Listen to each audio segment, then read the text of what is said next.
Bonjour, aujourd'hui je vais vous parler de la différenciation entre la personne et ses propos ou ses comportements.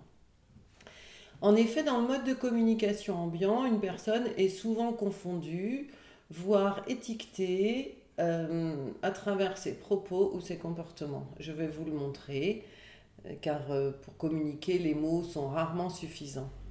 Imaginons que cette personne-là soit en relation avec celle-ci. Donc je place une personne, la deuxième personne et la relation. Je rappelle que c'est comme un conduit ou un canal. Cette personne-là tient des propos et il est important de la différencier de ses propos. C'est pour cette raison que je vais placer un objet à côté d'elle pour bien voir la différence entre qui elle est ou qui il est et ce qu'il dit ou ce qu'elle dit, voir ce qu'elle fait ou ce qu'il fait. En effet, si je confonds ou réduis une personne à ses propos ou ses comportements, vous voyez, c'est comme si je plaçais les propos et les comportements devant elle, et du coup, cette personne qui est à son bout de la relation ne voit plus l'autre. Elle ne voit que les propos ou les comportements, et à partir de là, elle peut porter des jugements, généraliser, comme je le disais tout à l'heure, étiqueter, mais c'est oublier que cette personne-là n'est pas que ça.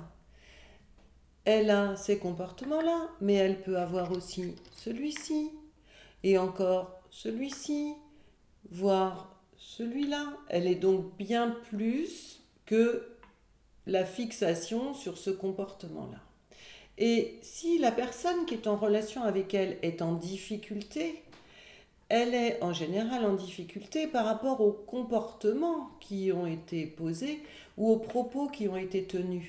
Et si elle s'exprime en disant ouais, t'as vu comment t'as vu ce que tu fais, c'est confondre. C'est même plus que ça, c'est je vais parler sur l'autre plutôt que d'exprimer ce qui est difficile à mon bout de la relation.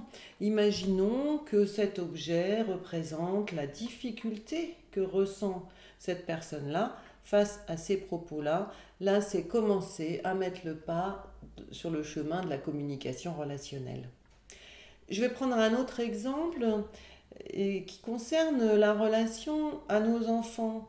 Alors je vais enlever ces personnes-là et je vais reprendre la maman de la dernière vidéo, voilà, avec son enfant. Il y a donc la maman, l'enfant et la relation maternelle. Eh bien, cet enfant-là peut poser ce comportement-là. Et si la maman confond son enfant avec son comportement, elle ne voit plus son enfant. En fait, rares sont les enfants qui sont reconnus pour qui il est. Très souvent, ils sont reconnus pour ce qu'ils font. Alors, j'entre dans mon imaginaire, mais en tout cas, ce que je constate dans le cadre de mon métier, c'est que beaucoup d'adultes vont mettre en place des comportements pour être reconnus.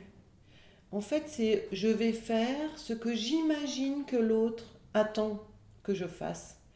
Parce que depuis enfant, je suis habituée à être confondue avec mes comportements ou ce que je dis. Il y a ce qui se fait, ce qui se dit, et ce qui ne se fait pas ou ne se dit pas, mais au regard des parents. Donc je reviens sur l'importance de bien différencier toute personne de ce qu'elle fait et de ce qu'elle dit. Voilà. Merci, à bientôt.